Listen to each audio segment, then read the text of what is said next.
charging forward here. TFC defence back. Oyongo will have a crack at goal! As Montreal Impact get the third goal! We felt good about the way we responded in Montreal after a less than perfect start. Toronto FC can't find the way through. Now it's Altidore with a header. That's the goal they wanted. Morrow's ball through towards Altidore. Altidore still battling, comes to Ricketts. Now it's Michael Bradley. My word, Toronto FC get a second. They look down and out.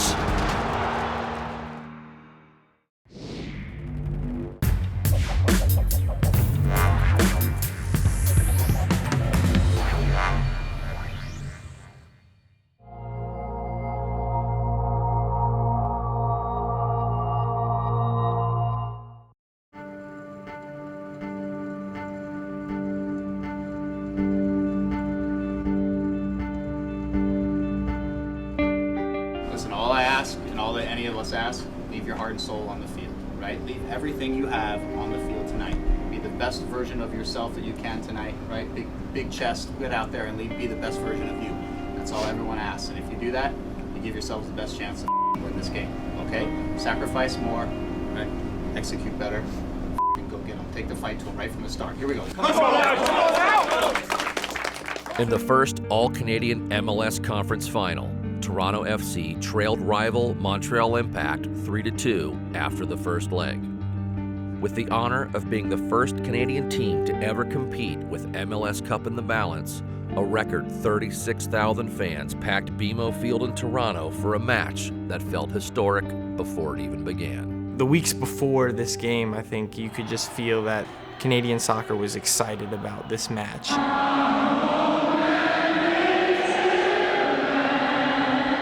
All-Canadian rivalry. Both teams are looking to get to the first MLS Cup. We knew coming back to Toronto that we were going to be able to draw on an unbelievable atmosphere. On the pitch, the high-stakes drama took hold from the start. Altidore, he's 1-on-2. He's going to body off Cabrera. Lawrence Simano's there. It's going to fall free for Jovinko. No, it's broken up in the last minute. What a saving tackle by Donadel.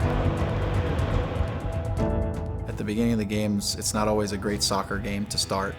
You have to earn the right to play by running hard, by closing and getting tight to people, by, when you're in a challenge, be more physical than the other team. You have to impose yourself on them to earn sort of the respect and right to then take over the game and play. Altidore is a hard shoulder. Oh! Elbow! Elbow! It was a straight elbow! Trying to rush the trainer out. Players are now coming together. The medical staff are sprinting out. And he is late, and that is full steam, and he is strong, and he leads with his shoulder. I understand he looks like an elbow, but even he's not touching his face, he's touching his shoulder. Josie Altidore earned a foul, but no caution for his challenge on Hernan Bernardello. It's two guys going for the ball, no? 50-50. One guy's bigger than the other guy. That's not a foul. I mean, I'm sorry, but... Tension was building in what was about to become one of the most thrilling playoff games in MLS history. Oyongo tracking it. Now can Piatti go the other way? That's what we want, okay. Come on! Missing forward from Ankosu. Piatti is out to the left. Betis Shaw trying to track back. Ankosu finds a door! It's a door! Calm down! Calm down! Woo! Dominic Adoro scores again! I just remember the noise level after the goal. Usually after a goal where the other team scores, it goes silent. But they just got louder and louder and louder. The fans were amazing. I think they looked on the field and saw that it wasn't going to faze us one bit and that we were going to keep going and going and going. And at the same time, we heard from them that it hadn't fazed them one bit either. Down 2 goals on aggregate, but with the crowd at their back, Toronto built up offensive pressure and earned a corner kick in the 36th minute.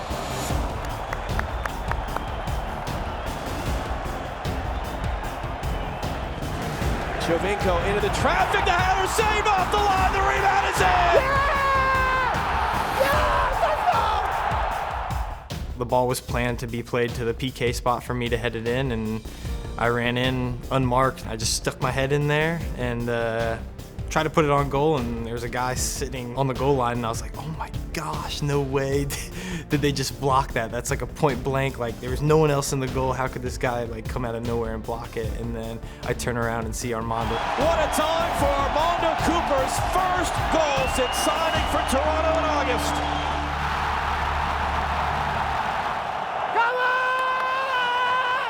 Toronto's offensive pressure would earn them a last-minute chance with another corner. A moment that head coach Greg Vanney had been waiting for. Evan Bush, can he get there in time? No. Corner for Toronto. We had seen how they set up, and I was really very certain that the space that was going to open up for us would be in the back post. Will is going to be open. Will is going to be open. Clearly, I had seen Seba and Josie cross paths, and Seba said something to Josie. I think there's some audio of me out there saying, don't change the play. Don't change the plays. Don't change the plays. Clearly, they had changed the play. Javinko, inswinger, out to Arden!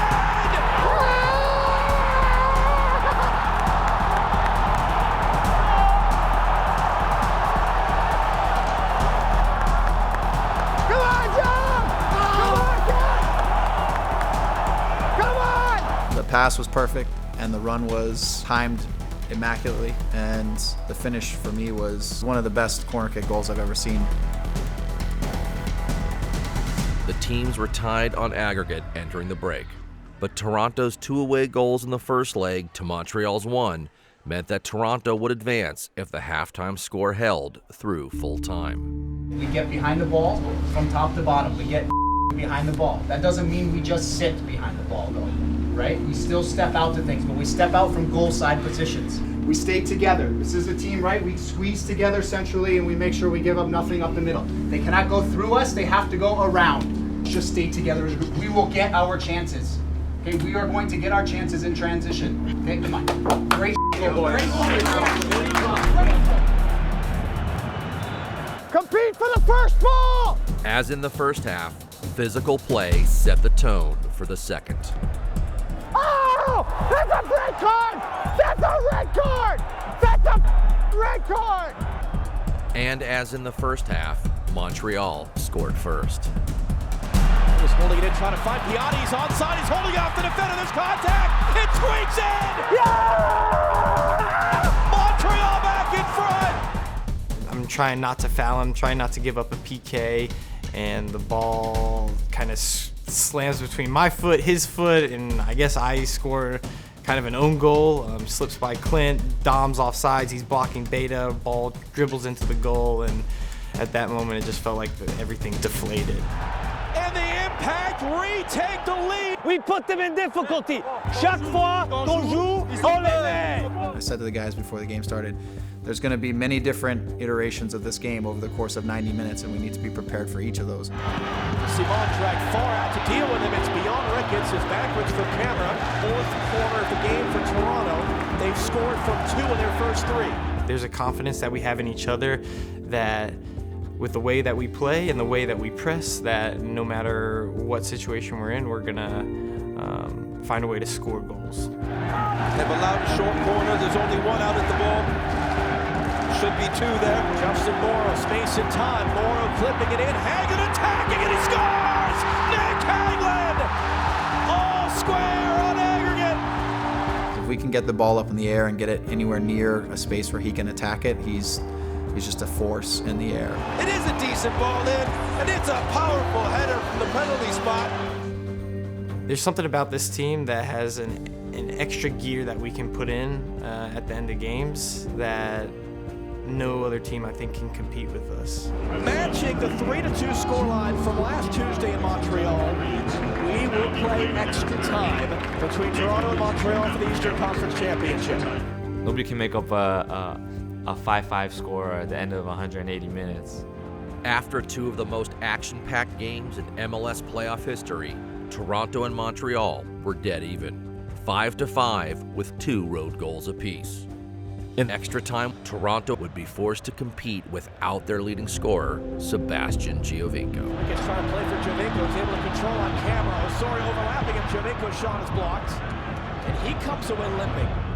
I never want to take Seb off the field, and it never comes in as a strategy. The comforting thing at the moment, Ben's He's a veteran, he's a very smart player, and he's got a sense for the moment. Michael Bradley. We've seen him score from here. Altidore, Beitashour. Oyongo the defender. Beitashour creates space, crossing into the traffic. The header is in! It's Giroux! Incredible! A decent ball in. Good header giving Evan Bush no chance. 6-5 on aggregate. At that point, we're now ahead, and I was bound and determined that we were not going to give up another goal. Come on, compete to win the ball! Compete! Oyongo is able to keep it in play, but he can't keep hold of it. It was a loose ball, and I get to it, and I just want to clear the ball, just get the ball. I think I took a glance, and I seen Josie up there, but to be honest, it wasn't a pass. Josie was close enough that he still had some energy to get to the ball. He fights off 2 defenders. Using his strength, cutting it back. Ricketts in the middle. Altidore's cross for Ricketts. It's in! After that goal, it was game over.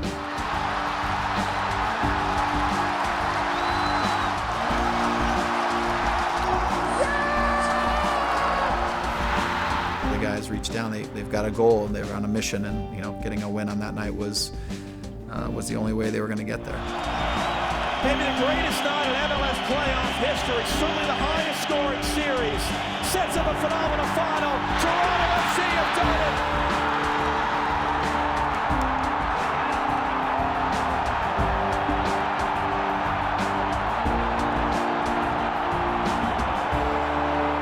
We did it! And to be able to celebrate it with the fans at the end was huge for the city.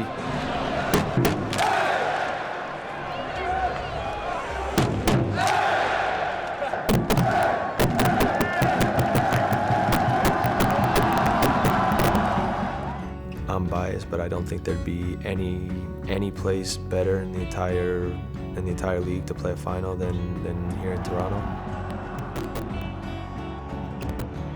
But now it's the opportunity for a Canadian team to win the first ever championship. One more time. One more time. One more time. One more time. One more time. One more time.